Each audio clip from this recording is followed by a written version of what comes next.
Hey everyone, just want to take a quick moment and let you know of a few ways you can help support the show. First, you can like this video and subscribe to our channel if you enjoy the content we're putting out. Share this episode with other creatives and help spread the word. Next, you can go to creativesideup.com. That'll take you over to our Ko-fi page where you have the ability to drop us a few bucks and help support independent creators like myself so we can bring you more episodes and feature even more creatives. Additionally, you can go to anchor.fm/Edgeline Studios and have access to everywhere the podcast is available. And if you'd like, you can tap the support button and become a supporter with a small monthly donation to help sustain future episodes. Finally, follow us on Instagram at CreativeSideUpPod. Join the conversation, send us a voice message. Share your story with us. We want to know, what do you do creatively and what inspires you to do it? Your message could be featured on an upcoming episode of Creative Side Up. So thank you for all your support, and now back to the show. Hey everyone, welcome to another episode of Creative Side Up. My name is Tim Olson, and this is the show that unpacks creative minds. Today on the show, my guest is magician Matthew Teague. Yo, Tim, you ever seen this one? Bam! How do you do it? Yeah, don't worry about it.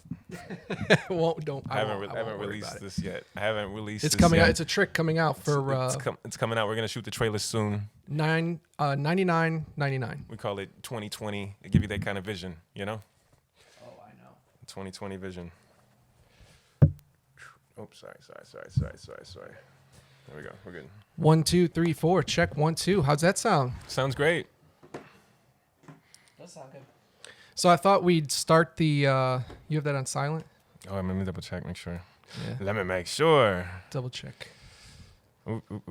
Make sure I got no alarms going. One time I was at the Magic Castle, and it was like one of my first times there. I was at a Lou Serrano lecture. Dude's like doing big stuff, and all of a sudden my phone goes off, and I thought for sure it wasn't mine because I turned it off beforehand. So we spent like 15 minutes. He was like, I'm not going on I'm not going to go on any longer until we find this phone. I'm like, everybody kept looking at me. I'm like, it's not me. 15 minutes later, I finally checked my phone, and my ringer was turned off, but my alarm was set, and it still goes off when your alarm's set. So It was you. it was me. And the Magic Castle is like the premier place for magicians. That's like the go-to performance place, and it's very well respected and honored in the industry, and also a lot of people come, audiences come, and it's just a really great place for magic. But that is unacceptable. Yeah, a very humbling experience. Not the best way to meet some of the best magicians in the world. Definitely not. I'm going to turn this up just a little bit here.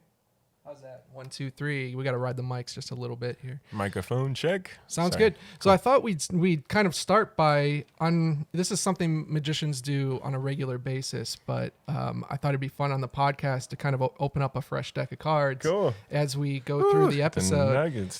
These are Jerry's these are Nuggets. expensive, man. Are you sure Well, we can do this? This looks. A little story about the Jerry's can't Nuggets. be. These are the remakes. Okay, good. So these I are was the about to say. Kickstarter remakes, but just I'm about to say, what happened? everyone's going out of the loop and kind of out of the loop on this. But Jerry's Nuggets, the original Jerry's Nuggets, are like the most sought after deck of cards ever, and so they go for like hundreds of dollars on eBay. But these are the remakes, and I know you haven't had a chance yet to toy with them, but Nice. these are just incredible, I think. Oh, cool. I always wanted to try these. These are great. I've never even had a chance. They're from the United States Playing Card Company, and if you notice the stamp on it, you see the seal Yeah. is it has this like stamped style to it, and it's offset just like the original Jerry's Nuggets. Wow. Yeah. So they had to change the manufacturing and the machines to be able to do that. The details. That's but- great. That's awesome. So it comes with not to make this an advertisement yeah. for Jerry's Nuggets, Oh, but I know yeah. you haven't had a chance yet to take a look at these. I like it. But it comes with a gaff here. It says just a gaff, for those who uninitiated, is a trick card that you can use for different tricks. I've never even heard of that. You haven't heard of that? Wow, that's impressive. And then a couple I don't jokers. use those things, man. Comes with I think three jokers. Just kidding. 3 jokers. So there you go. Cool. But anyway, this is what magicians do. We're always messing around with cards, and I feel like this is kind of deserving of a little bit of backstory before we go too far into our conversation here. But so like I've been doing magic for a very long time, Yeah, and for sure. I got into Great it, or at least not that I was into it, but I was interested in learning more after my uncle had showed me a trick at 3 years old. He pulled a quarter out of my ear, and I thought that's where money came from. Yeah. So checking my ear, my nose, and just like blowing my nose a lot, trying to get those extra dimes to fall out. But since then, I was hooked, and this was in the 90s when, World's Greatest Magic was on TV and all Right. these magic specials, Lance Burton, David Copperfield. These were the guys who were constantly putting out specials on TV, and you actually had to tune in at a certain time and make sure you were home to watch it Yeah. and see it. And I was just hooked at that moment. And by the time I was 10, 11, 12, in those 3 years, I was already performing shows for corporate parties, birthday parties, friends and family events. Yeah. And I had a little magic set that I would perform on stage for the audience. And I had tricks that I'd bought from magic shops that I was performing. And I had joined a local juggling club and learned how to juggle and incorporated that into my act. And I was performing in theatrical venues, doing juggling, magic, riding a unicycle. Yeah. Clown college, man. Yeah, Tim was a fierce force, man. But at some point, though, to get to you, though, at some point, by the time I was like 12 or 13, I had started rolling around. I happened to come across a little magic shop in the mall. Yeah. And you were there. Yeah. You were working the magic shop in the mall at that time. And Yeah. I remember you were showing me tricks, and it kind of started a friendship here. For sure, yeah, no, Yeah. definitely, man. No, and I'd already heard about you before I even met you. Which No, is pretty you cool. didn't. No, honestly, yeah. Tom Christoph Oh, told okay. me about Right. somebody that lived across the street that was a And young magician that was really crazy. creative. That was crazy, by the way, to be someone who's interested in magic and you get a new neighbor across the street that's a professional magician. Yeah, what are the odds? What are the odds? Yeah, I was a little jealous.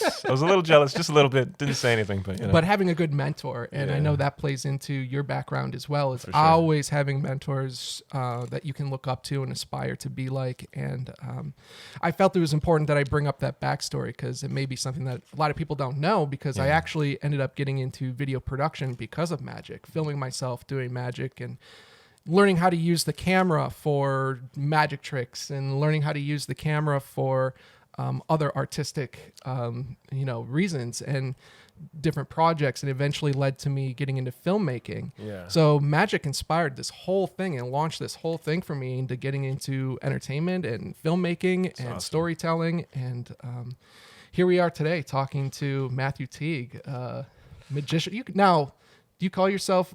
You refer to yourself as a magician, sleight of hand artist? What is your title that you refer to yourself as? Wizard, I'm just kidding. Wizard? Just a magician or illusionist is usually what I go by. Sleight of hand artist. Yeah, I'm pretty much more of a creative, I think, in general. I like to do a lot of things. Magic's how I make my living, which is because it's my passion. It's truly what I'm most passionate about. Right. And But I know you mentioned that you were performing at the Magic Castle, and I think it'd be great if you told us a story going back and tell us how you got into magic and that little adventure in your life and how it led you to becoming a professional magician. Yeah, awesome. How much time do we got? No, yeah, man. Yeah, no, I'll try to, kind of give the synopsis. No, the brief. whatever you want. This is your time. Yeah. Whatever you want. Just tell us a little backstory about yourself. Yeah, for me it was the typical kind of way. My grandfather had a huge influence on me as well. My father wasn't around a lot when I was a kid, so he was sort of like a father figure, and we'd hang out and watch. Different. I mean, just in general, like whether it was a magic special, he was always into those. But mainly, he just was really funny and charismatic in general. So he was one of those guys that just captured a room, and it would do really silly things, but they were always fun and entertaining. So whether he was like blowing up his muscle and then deflating it, or like sharpening his knife on his plate, or just like really silly, ridiculous stuff. But we just were like, man, Grandpa's the best. That caught your attention. Yeah, and he also used to pull coins from our ears too. And Is that where money comes from? Yeah, exactly. Okay. Yeah, yeah. All right. The funny thing though for us was that he always had a change jar. So every time we came, there was like a change jar full of quarters, and he always had like there's always one or two left in our ears. So oh, blah, blah, yeah. And he'd drop that in the rest of the jar, and then he'd give us the change to go buy candy bars. Yeah. And like in our minds, I think we would remember it, as being more amazing than it was. Yeah. So we'd be like, he pulled all these coins from our ears, like, and then we bought candy with Right, it, right. So I don't know if that didn't turn one of us into a magician. I don't know what would have. That's pretty much exactly what you need to do. So if you're a grandfather out there watching this, make sure you learn how to produce a coin from a kid's ear, because you very well might change their lives. No and kidding. here's two cases right here. So Yeah. I mean, it's true. Yeah, absolutely. Either so- that or a good card trick. It's either usually one of those And it doesn't stories have to like be- my uncle showed me this card trick, and It doesn't have changed to be my a good life, one either. Yeah, It doesn't have to be good. No, just enough to fool them so that they can walk around and do it over and over again and annoy the entire family with how baffling the trick is. Is this your card? Yeah, Oh no, wait, exactly. is this your card? I Right, could have sworn right, this was your Right, card. 11 cards down for no apparent reason. This is your card. Yeah, exactly. So that got you interested into interested in performing I was magic, just or you were inter- I was just you didn't know what it interested. I was. just You were interested. curious. Yeah, about I was just curious at that point. I wasn't in it like a magician or anything like that. I was just curious. So I might had like a crappy magic set that I didn't really pay a lot of attention to. Yeah. And then I'd got into other things, music and skateboarding and just other things as a kid. And then when I was about 12 or 13, I ran into a professional magician on the streets performing, named Paul Cockrell, and he was actually a friend of my brother's. So I was like, this guy? Like I can't believe this, And Street magician. He was doing street magic, yeah. He was doing coins across, actually. That was the trick that was like, yeah. and then which is what? Explain a little bit. Of coins across is when you have like a stack of coins in one hand, like 4 or 5 coins in one hand, and nothing in your other, in your other hand. So it's like left hand has 4 coins, right hand has no coins. You close your hands one at a time. The coins jump across from one hand to the other. It doesn't seem to be any logical explanation besides stepping through some kind of time-space continuum thing or whatever. Yeah, so, it's awesome. Yeah, so it's really, really baffling. Especially to a 12-year-old kid, I couldn't believe it. And then he'd done floating rows for a waitress. This guy was legit, Really? Yeah, floating rows for a waitress, and I was like, I want to be like this guy, Which floating rose is like, he has a napkin, it floats, and then it bursts into flames, produces a rose, gives it to a waitress. It's like, was this just like at a diner or something? yeah, we were at a restaurant after Oh that. my gosh. Yeah, so after that we went to Can't a imagine. restaurant. Oh. I'm hanging out with my brother, and he does floating rose, and it's just like, Oh my gosh. the coolest Either stuff you're ever. either you're the person who's like, oh come on. Yeah. Or you're like, that's the greatest thing I've ever seen. Yeah, like You're never gonna see that again in your life. Yeah, and It's then incredible. later that night, so then we're hanging out. I got to see him on the street, do coins across. Oh my gosh, we had dinner with him. I saw him do floating rows. Oh my gosh, and then later that night, I watched him do a piece. The coins are in 4 corners, and they're jumping across, and I still do that to this day. And that's really what kind of started the journey, because I was so blown away by that whole experience that I was like, I have to figure it out. I've fallen through the rabbit hole. Like it sparked my imagination to the point where I couldn't imagine anything cooler than magic. So was it at that point learning more from him, or was it? Yeah, at that point I couldn't really learn from him. He lived in Albuquerque, New Mexico, and I lived in Roswell. My mom lived in Roswell, so it was 4 hours away, and there was nothing really around. In the middle of the desert, super low tech. Everybody was, like if you had a computer, it was kind of a big deal. And loaded up super slow, So eventually I started finding things, online, but it was like real, like there wasn't really a lot at that time. Yeah. Nobody was putting out content at that point. Not really, no. Not like that, at least. Yeah. And then, I went to the library, and then that opened up a whole new, Magic books. Totally, yeah. The history, just trying to see what had been done before me. Yeah. The predecessors, and then also, just good old classic magic books. Well, that's what I was going to ask you. Is it more about magic history at that point, or are you actually to the point where you're wanting to learn trick after trick after trick, or was it? I'm trying to understand, like, what was the grasp of the magic at that time? Yeah, of the art form. I had no grasp of methods, really. I just had dreams. Yeah. Like I had ideas of what I thought like a magic show would be like. Yeah. And I had no idea what a magic show actually was like, because I had never really been to a show like that.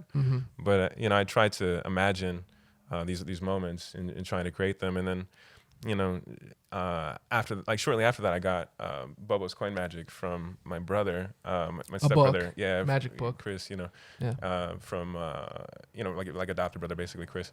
But he was he was a brother. Yeah. Anyways, I got Bobo's Coin Magic from him because Paul Cockrell had recommended it. Mm. And that book completely changed like everything Yeah. because then I had methods and I was trying to work out And material. And I honestly wasn't really into books at all at that time. Right. I was pretty much, considered illiterate. And then, magic I was so engulfed in it that I would reread it and reread it and reread it until it made sense to me. Yeah. And there were a lot of methods and tricks that it was funny because then I go show people later and they're like, "That's not how it's written." In I'm like, no. That's how I interpret it. Yeah, exactly. But a lot of these books had descriptions. They had they would tell you how to do the trick, but they would also have images, and Yeah. sometimes they were hand drawn images. Oh yeah, Of Very how you're cryptic. supposed to hold the cards or the coins, and it wasn't as visual as learning magic is today, Oh, where you would gosh. watch a video today. much But harder. It back was so then, much you would harder, try yeah. to line your hand up with how the hand is in the image inside the book, and you would read as you're doing it, and there would be nobody there to tell you if you're doing it right or wrong. Right, yeah. Put your Other thumb than- there or whatever. Yeah. Yeah, exactly. Yeah, and until you go and perform it, and you find out real quick getting into magic that you spend a lot of time looking at your hands in a mirror. Oh yeah. Constantly just doing the same thing and trying to find different angles to do it from. And I find that magic is a lot not even the effects, but it's a lot about self-discovery Yeah. and figuring out what, it's one thing to perform a trick, and I actually think it would help. I think it helps a lot of people to actually. I would encourage everyone to at least learn one trick. Yeah. It's No. always a good way to just. I'm not even talking about socially. Right. I just mean an exploration for yourself. Yeah. Learn how to accomplish one good trick, Yeah. and just by doing that, you'll have a greater appreciation for the art form, I think. I think so too. Yeah. Yeah. No, I think it's one of those things where there's a difference between knowing and doing. Like Yeah. you can kind of know something is simple or whatever, but being able to do it is a different thing. And you see the different hats you put on as a magician. You're director, you're script writer, Right. you're trying to be everything at once.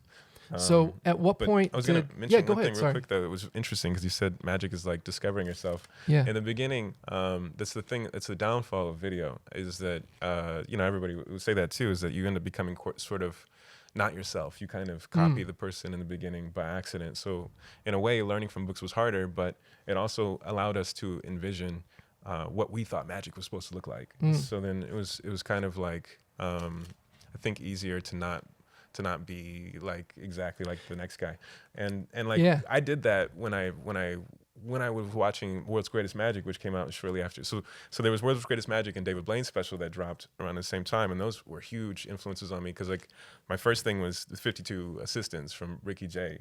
So I was like waiting on Bobo's Coin Magic. Before all that, I saw 52 Assistants. I was like, oh, what? Yeah. But I was still into the coins because Paul killed me with Coins Yeah. Across. Yeah. And then I saw Blaine's special, and I was like, this is crazy. Then I saw World's Greatest Magic, and there was a lot of magicians on there that I admired a lot as well. And Tabaret was one of them. He was a French magician who did rope tricks. And I didn't know any better at the time, but this is not what you do as a magician. Don't copy magicians that are on TV. It's not good. But I was a little kid. So I was like 11 or 12. I reconstructed his act, and I tried to figure it all out. So I figured it out my own way. It wasn't necessarily how he did it. I found out later. But the funny thing is that I was so into that piece that for like a week and a half, I spoke with a French accent. And my mom loves telling the story. She thinks it's Yeah. hilarious. But yeah, it was one of those things where she's, is he giving me breakfast in the morning? Why are you talking like that? I don't know. I was like, I Right, take the twins, right. I put them into my pocket. And It's almost like the trick Just watch. The trick won't work unless you do that. Unless I do it in French, unless I do it with a French accent. So it was a funny thing too. Like I tried to do magic for my friends. Yeah, I'm yeah. like 12 years old doing that trick, because it's after I saw Paul and stuff. And they're like, "Why are you talking like?" I'm like, "I don't know. I take the twins, I put them in my pocket." So That's great. Yeah, so you gotta be mindful of learning, that way. Even though it's made it easier to learn, it's kind of made it harder to imagine, just imagine it in your own way. Yeah, and sometimes books would have actual pattern in there of like almost like a script of something you should say. Yeah. And in that case, it was a lot easier to be like, I would never say this. Yeah, yeah. Because it would be like, and if you look here, Right. here is a card that I am flipping. It Yeah. was very direct and also made for like a certain era of magician, an older magician. Whereas like this was how you presented in a club, and Right. and everyone's smoking, and and here I am as a a 10-year-old going, Yeah. I would never say that. Yeah. Why Yeah. would I say these things? So you're immediately turned off by the pattern, going, how can I do this trick, but then say what I need to say at such a young age? Right. And at a young age, I'm not thinking of magic as an art form. I'm just drawn to it because it's a challenge. It's almost like if I can do something that no one else has the power to do. Right.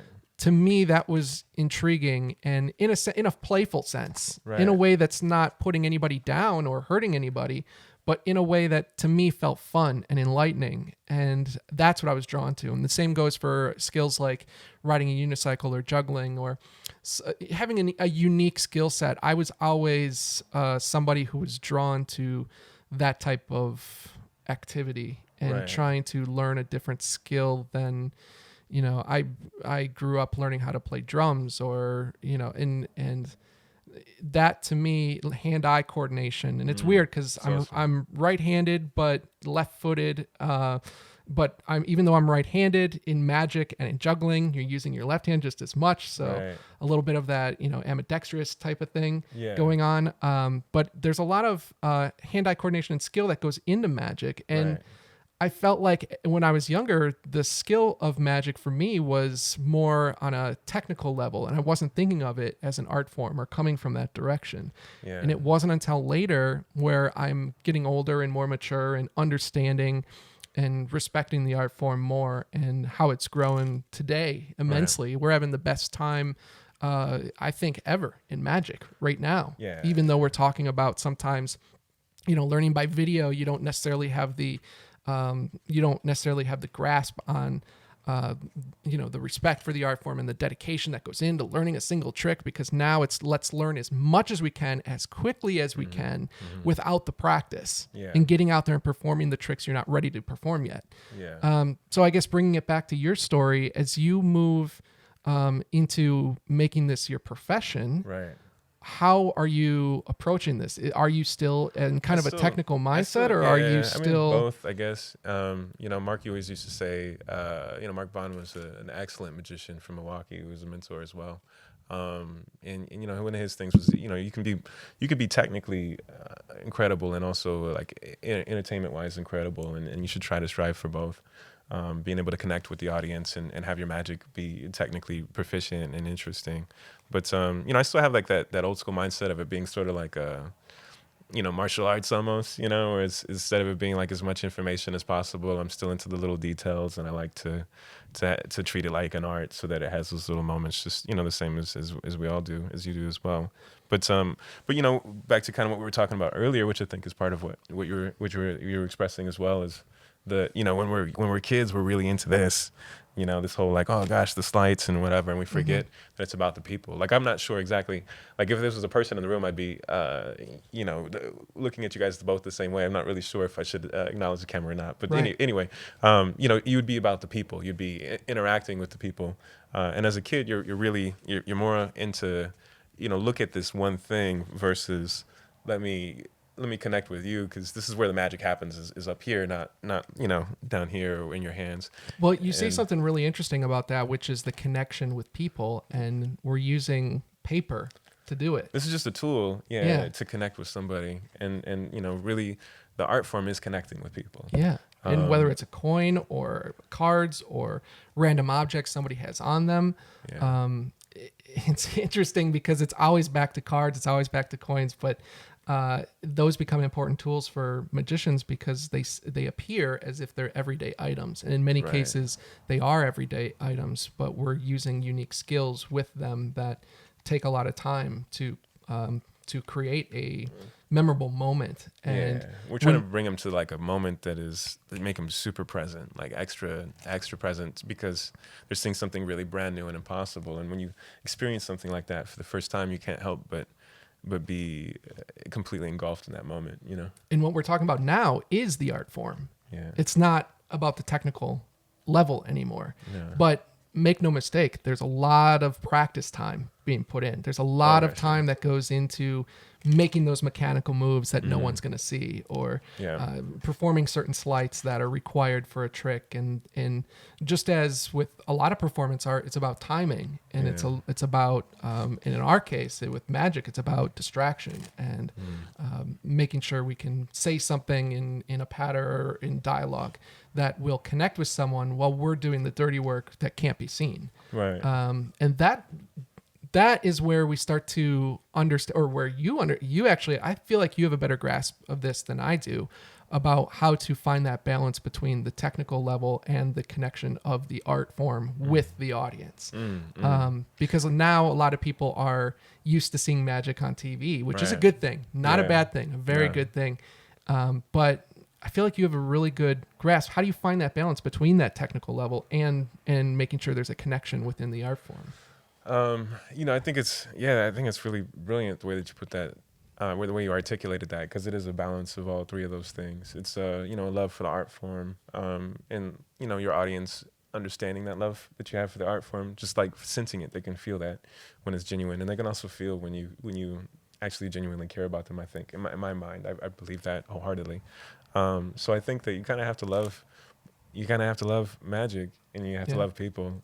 Yeah. And when you love people, they love you, and when you show people that love you what you love, they tend to get excited about it too. So I feel like as long as you're kind of mindful that you're doing the stuff that's calling to you, and your intentions are pure, I think it translates. Do you find that when you're performing, people have a preconceived notion of what a magician is? So when you walk up and you're doing a gig that's walk around, and you walk up and you introduce yourself, hi, you say, I'm Matthew, I'm a magician, I'd like to show you something.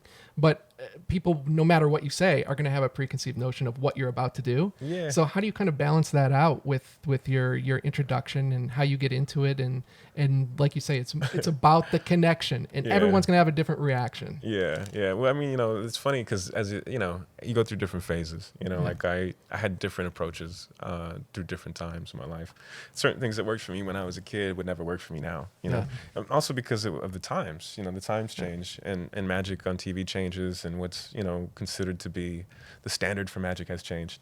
Now, you approach the table, sometimes they're like, oh yeah, it's rinky dinky. Or sometimes they're like, I love magic. I love AGT. Like, show me what you got. That's a totally new thing. That didn't used to happen 10, 15 years ago. Right. I was chasing people down in the mall, like, watch what I got. Well, I don't like magic. And and are you backing off those people? Big ups to Big Bro Blank, because he's the best. But, when I was a kid, not like a kid, I was like 19. Sorry, brother. But I was like 19. I used to walk up and I'd be like, hey, such, like, let me show you some magic. Yeah. I'm like David Blaine, but I'm better.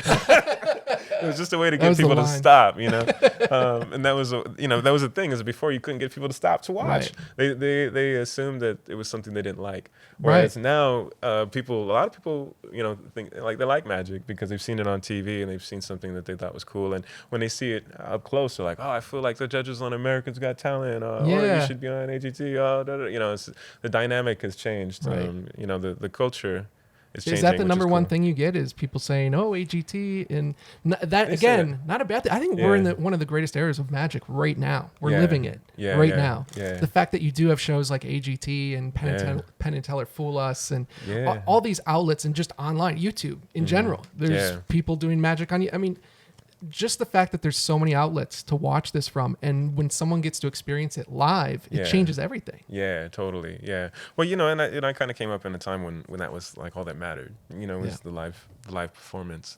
But the thing is that now the platforms have changed. It's like it's anyone's game. It's not.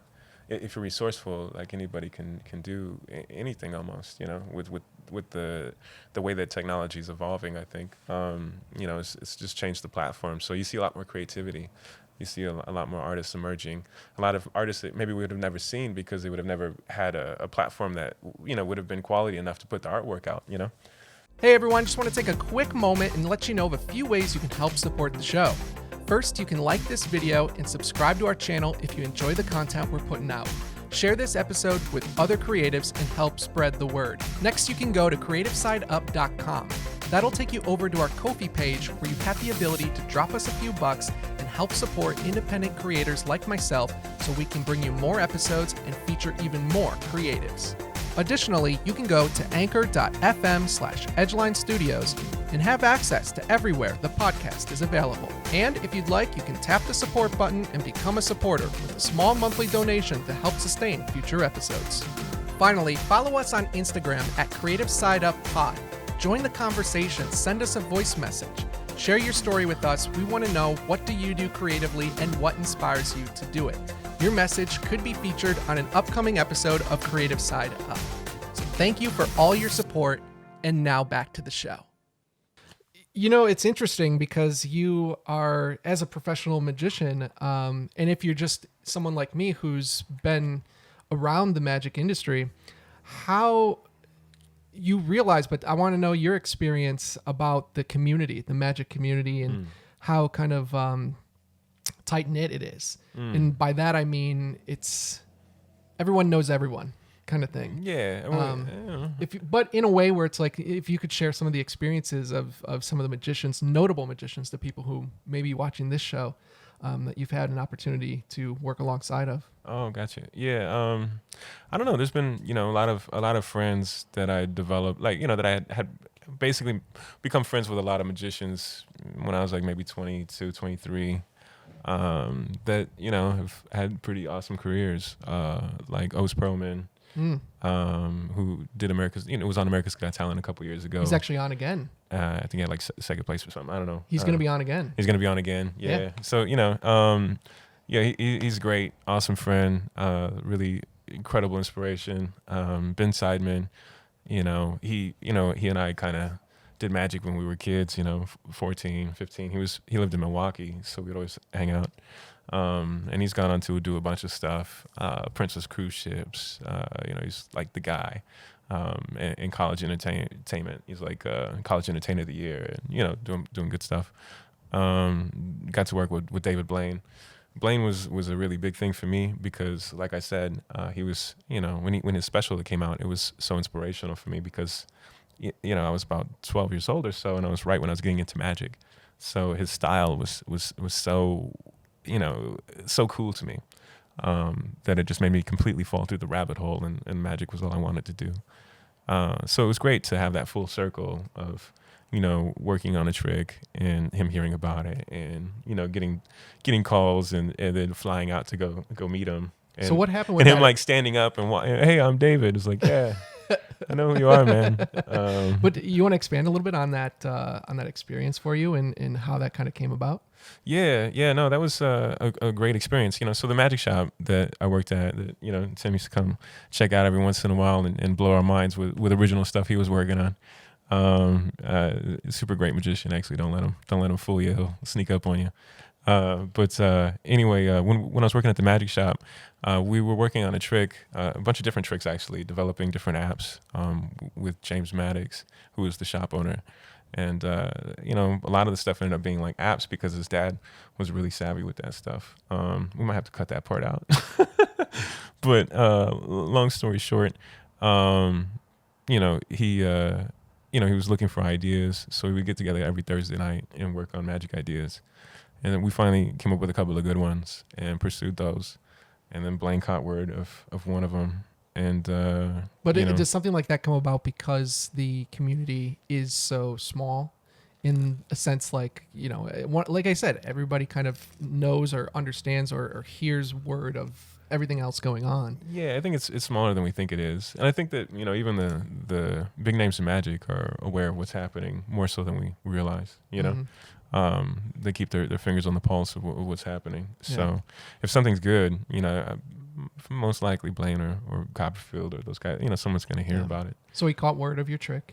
Yeah. So he got word of the trick and wanted us to fly out and show him the work on it. And For him to possibly use in a special. For him to possibly use in real or magic. So we flew out, and it was just a really surreal experience. There was, it was like several moments where it was sort of like, is this really happening? Yeah. And particularly, when it was me, James Maddox, and Lachlan Masters, who's another magician in Madison. So it was just one of those bizarre situations where when he was talking about, I was talking to Copperfield about this trick and this and that, and you're like, wait, what? Yeah. Huh? Yeah, that's awesome. Can I use it in my special? Wait, what? Yeah. Pinch my, is this really happening? Like, Yeah. of course. So, he didn't end up using the trick, but Copperfield did, and it's his opening trick now, which is mind blowing. That the kings of magic, were interested in that piece. So that was a really cool experience. It made me value my ideas more. Treat them more like more like gold actually. Document a lot more and to try to create more, because it's really a valuable skill set. And I probably didn't realize that, there's something that not everybody can do. So expanding on that a little bit in terms of your experiences with notable magicians, can you share some experiences with sharing the stage with some acts? And your experience, because you were part of an ensemble show. Yeah.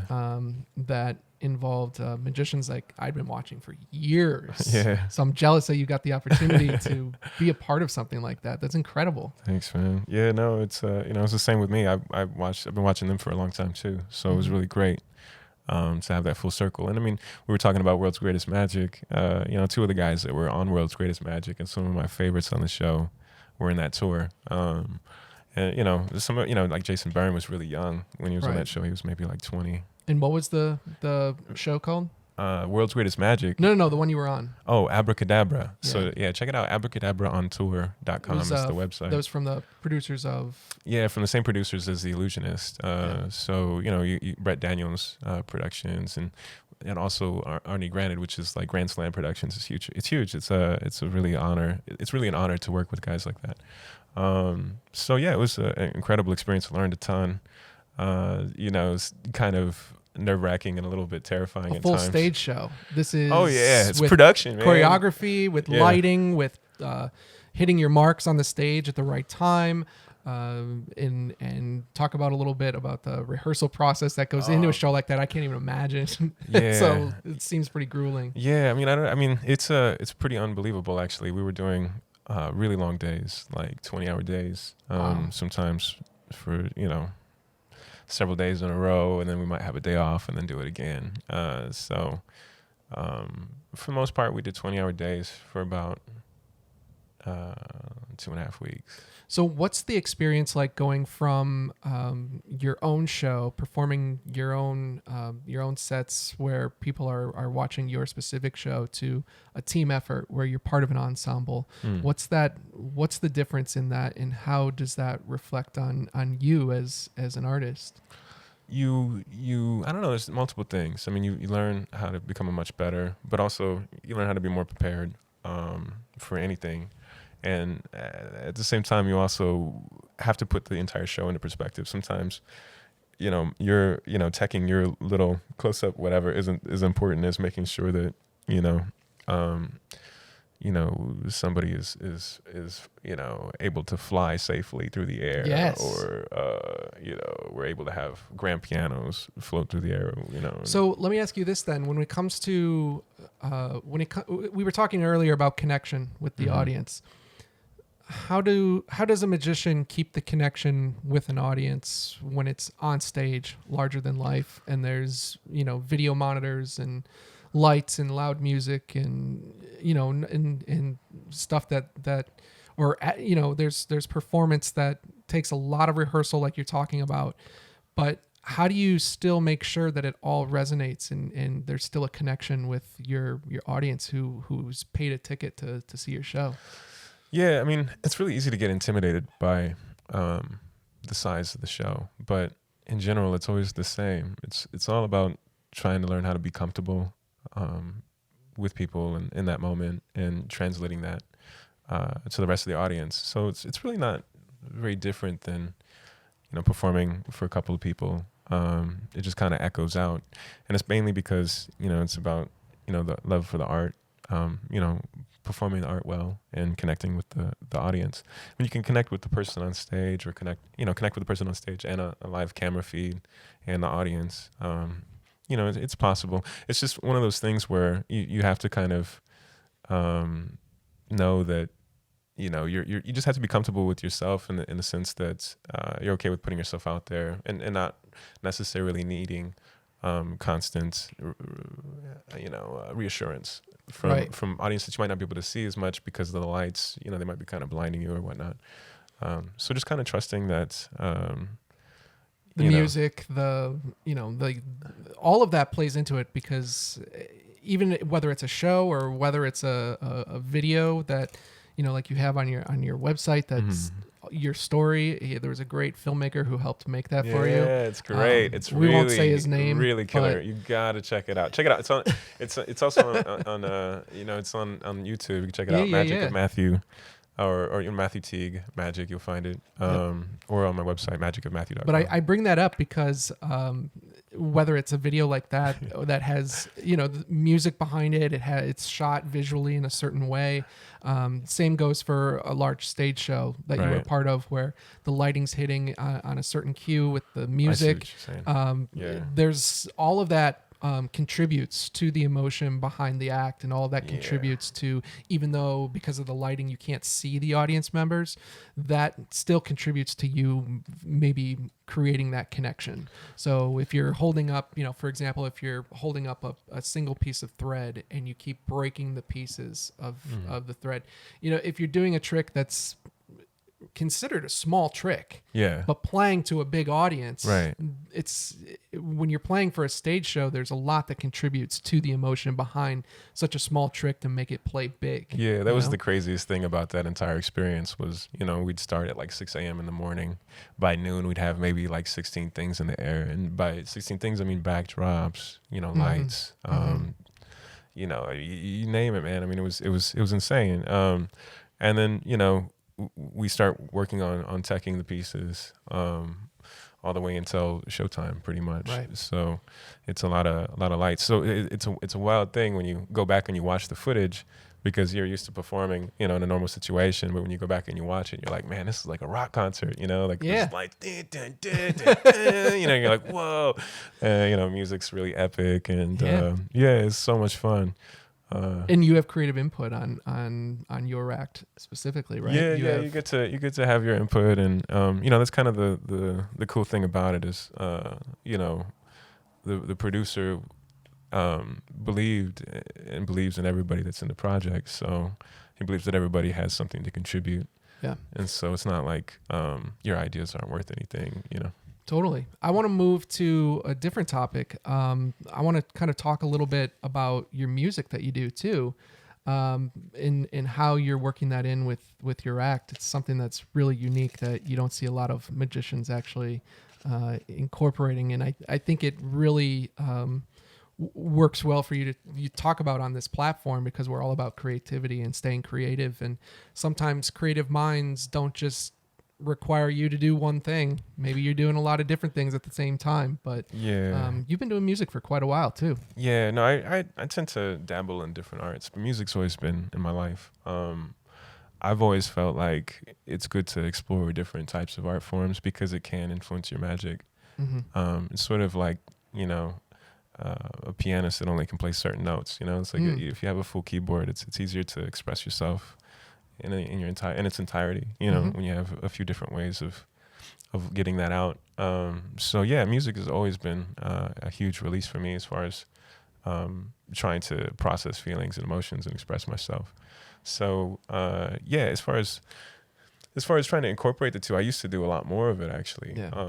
Used to do a lot of beatboxing and magic. Was that a conscious decision, saying I like these two things, let's blend them together, let's do something that's different and unique, and and something that no one else is doing. A lot of entertainment in general is about just standing out and being different and being creative in what you do. Yeah. And what other magician can you name one that's beatboxing and doing magic at the same time? I don't know. I don't know. But as far as like rap and all that stuff, I mean, it was what I was into. But wait a minute, like tell me, like, I'm going to share this bit that you used to do that I think is so please. great, Yeah. which is, so he would do a trick where someone would pick a card and, like we've seen before a million times, right? And then he'd make the card vanish and the person's looking through the deck who picked the card and they can't see it. And, then all of a sudden Matthew starts like beatboxing and he's doing a bit and it's out of nowhere, but people are like, oh, this is different. This is unique. And as he's beatboxing, he's doing, he's manipulating the cards and we're like, okay, this is going in a different direction. This is cool. I don't know what's going to happen. And then again, out of nowhere, he just starts coughing. Like, what's going on? Do we need to call someone? What's happening? And you'd have the card folded up and it was in your mouth. Yeah. And then the card appears, you pull it out, you unfold it, and it's their card. Yeah. Something like that. How do you come up with an idea like that? What's the, where do you find your creativity balance between music and magic and then making a conscious decision to perform a trick like that? Yeah, I think, sometimes you perform something for yours, because it calls to you, For a long time, I was always kind of more concerned. I went back and forth, between just creating something because I thought it was artistically cool and I just wanted to make it. And also creating something because I thought it was marketable. Yeah. And a lot of times people can tell your intentions. If you try to make something that is marketable, I feel like they can kind of feel it. It's sort of like, oh, blah, blah, latest and greatest and so on. So, they're so used to it. But when you come like out kind of genuine and try to create something that, it just is not what they're used to seeing and it feels really, really honest. I feel like it resonates sometimes, but it's a strange thing because beatboxing and rap isn't something that everybody likes, and most of my fans, my magic fans, don't particularly care for it. Well, not that we don't care for it, but it comes out of nowhere. But you know what I mean? Like you're doing like tricks before that, ambitious card routine. You're doing stuff with coins, and then the card disappears. We're expecting there's a certain expectation, then out of nowhere you start like beatboxing really well, and then you're manipulating the cards, and it takes a complete left turn, and we're all hooked again. We're like, what's going on? And we want to see what else is up your sleeve. Right. Yeah, no, I mean, I think, I just wanted to do something that I was proud of. And it's the same thing with a lot of the other pieces I worked on with hip hop. I wrote a play when I was maybe 20 that was incorporating hip hop and magic. And it was just about, my life story and, sort of coming from not a whole lot of things and, just trying to make the most of what I had and how magic was sort of like a symbol of hope and a way through it. So that was there was a lot of different things that played into making me want to do certain pieces. Like even that particular piece you're talking about, the beatboxing one. I started off with something like I've always been into esoteric interests, like talk about something like, I've always loved hip hop, breaking, popping, locking, beatboxing, DJing, speaking slang when we're talking, elevating by writing and raising our conscious, never faking or wasting a day. This is hip hop. And, it starts off with sort of the beginning of a bridge that I wrote when I was like 19, Wow. Well, and as you're talking about this, I'm going back to those days from those specials from the 90s where we're watching World's Greatest Magic and most of the acts on there are to music. Yeah. And there's no talking. There's no dialogue. That's a really good point. And I just thought of it as you're saying it. And I'm thinking, well, maybe it's not all that uncommon. No. I mean, the beatboxing, of course, is original, but I mean... I got a story to tell you. It was so interesting about Here, this. Scoot over a little when bit. When I was at the World Magic Seminar, because I competed at the World Magic Seminar when I was like 22, 23. Yeah. It's another funny thing. I'll come back to that in a second. But I met Shin Lim. You gotta remind me about that in a little bit. But anyways, I met a guy named Hiawatha, and Hiawatha's much older. And he was on a special called Art of Magic. It was on PBS a long time ago, and I vaguely remembered him. But anyway, he does like storytelling, like theatrical storytelling with magic tricks. And, I showed him beatboxing card, the card appearing in my mouth when I was like 19 or 20. And Hiawatha was like, yeah, it's really cool, blah, blah. And then he showed me a clip of him in like 1980 beatboxing and doing some stuff. And I'm God. like, whoa, I don't even know. Was it card to mouth? And though? it was like before beatboxing was even a thing. It was like it wasn't card to mouth though. no, he was doing a one coin routine, and he was like beating on his chest and like Oh, that's so cool. doing this kind of stuff, and then the coin would appear. Nice. And then he boom, and then he's like blah blah blah, and the folklore Oh of the my people God. and so on and so forth. It was great. That's really, awesome. Really sweet. And that goes right into what I was gonna say next, which is music and magic go together because they have a FISM competition, where it's all based on music. We saw, like Eric Chen do his with the color changing cards. Right. And we saw that whole act, and Shin, of course, we've seen. Shin, and a lot of that is based on the emotion behind the music, performing the magic to the music, right, and creating this special, unique experience that you can't really get anywhere else. Yeah, totally. Yeah, the magic seminar though, the Shin Lim story is funny because Shin Lim came up to me after I competed, and he was like, "Man," he's like, "that was really cool." He was like, "I really really wanted to compete with you guys." Because he was stuck in the teen division because he was like 17. Mm-hmm. And I told him, I'm really, really glad that you didn't. Because he would have won, The kid was too good even then. Couldn't let him know, though, Yeah. He is just like he's on incredible. another level. Yeah, he's really, really something else. Raising the level of the art, which is really great to see. Yeah. But so let's move to... Quickly, though. This is just a bragging. I want to hear it. Kind of, but it's funny because I placed in the competition. I got third. And it's a world competition, so I was so stoked. I called my mom. Can you kind of explain what a competition entails for those that don't know? Yeah. So they have these magic competitions where magicians from all over the world come to compete, and there's different divisions. You can have stage or sleight of hand or mind reading, and I competed in close-up sleight of hand, and some of the best magicians had come through there. So I wasn't expecting to place at all, but I got third place, which was like a huge. It built my confidence a lot because I was like, well, maybe I can actually do this for a living, But it was crazy because I called my mom. I'm like, Mom, you never guess what happened. I'm in Las Vegas right now. I just got third place in the World Magic Seminar. And she said, it's okay, baby. You could try next year. And I was like, oh, no, it's a really great thing. It's really awesome. The other guys are like from Spain and, whatever. So. Was that Javier or whatever? Or the guy that was from Spain? Javier Jimenez or? I feel horrible, man. I can't remember his name. There's that part no.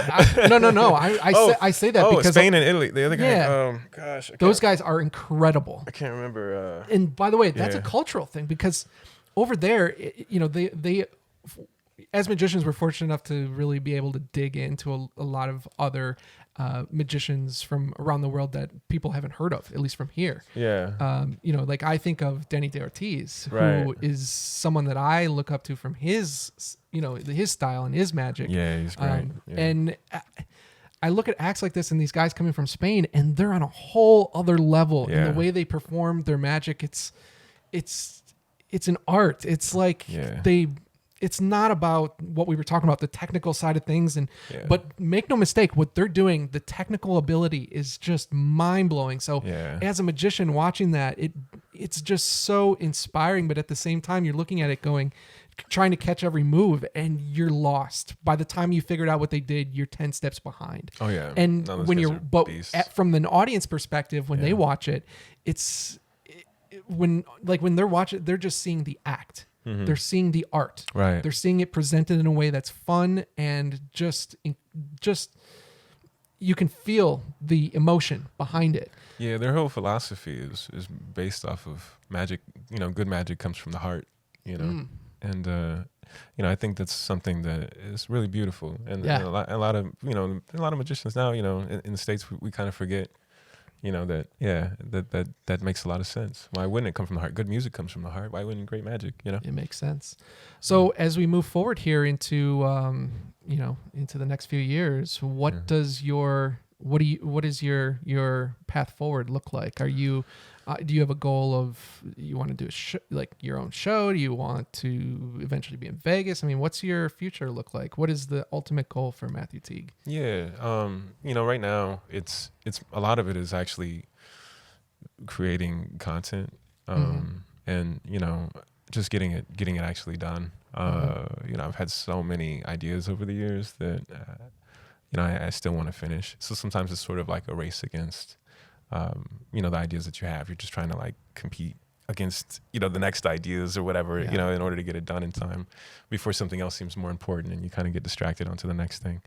But yeah, so mainly it's all just pretty much just trying to get into a routine of a daily habit of constantly creating, constantly, posting, and constantly putting things out there, just to try to, really, become a voice, and try to, have somewhat of a positive influence. Would you ever do another competition?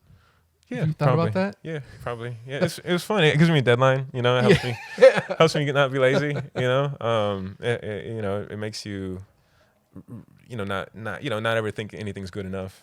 But I mean, with each experience that you have, that's moving on to another level. I mean, performing a stage show next to some of the world's greatest magicians, Dance Fairy and all these other magicians that are just like, these are people I've been watching for years. Yeah, well, just try going on stage right after, like, you hear the whole crowd go, oh! And next up, Matthew Teague, Yeah, no, man, but you stand right there. You know me. I've been saying for years how great I think you are as a magician. You are, and as a friend too, and as a person. A lot of what you do inspires me, because for a long time while I was learning my skill set in video production, I had to put magic on the back burner. Not that I never stopped thinking about it, but I never actively was picking up a deck of cards every day and trying to learn something new. Yeah. And then when I came back and we started meeting up again regularly, and that creativity started coming back again in the reinvention of coming up with new ideas and just jamming. And by the way, that's something magicians do all the time, just like music. Again, there's so many different ties. So as we said, like, thinking it's so unique, maybe it's not that unique, the fact that there's so many ties between music and magic, that it just seems like, we have jam sessions, we have these creative ideas where we're just trying new things all the time. Right. I think there's unbelievable parallel lines between magic, music, cinematography, and comedy. I think, in theater. Yeah, performance. I think all of those, you can influence each other in a sense. As far as, the comedy, it's so incredible when you see like a really good magician that's like really great at comedy. Like Just a Woman, or some guys like that. It's just such a, Ben Seidman. You see them deliver that, like what one of the old school greats in magic, Billy McComb, used to call it thunderclap, where it's like you hear the ha ha ha ha ha, and then it's like and then it's it's just this crazy emotional roller coaster ride. So that's a really amazing thing. And then also, as far as like other things like theater, spiking a stage, your lighting, your music, writing a script, directing, acting, all of that's super important. Cinematography, it's kind of like storyboarding is so huge in magic. When you're storyboarding a show, you're showing the images and things like that in the story, whatever you're trying to communicate or interpret, and what you want them to walk away with, feeling and thinking, Absolutely. I agree with everything you're saying. You're speaking right there on my level. I want to go out with us doing, I don't know. I kind of just want to start springing cards a little bit. Do a little flourish just kind of session. Just Cool. try some things. So Nice. we'll spend like 30 seconds just kind of springing cards here. And This takes a long time to learn, and it kind of this shows is a you little what bit different from... Tim loves magic. He's always got me inspired by stuff, man. This guy is unbelievable. No, we I share talk about ideas him a back lot. and forth. It's a mutual thing. Yeah. So. Creative Side Up is an Edgeline Studios production. Thanks for listening, and we hope you join us again soon.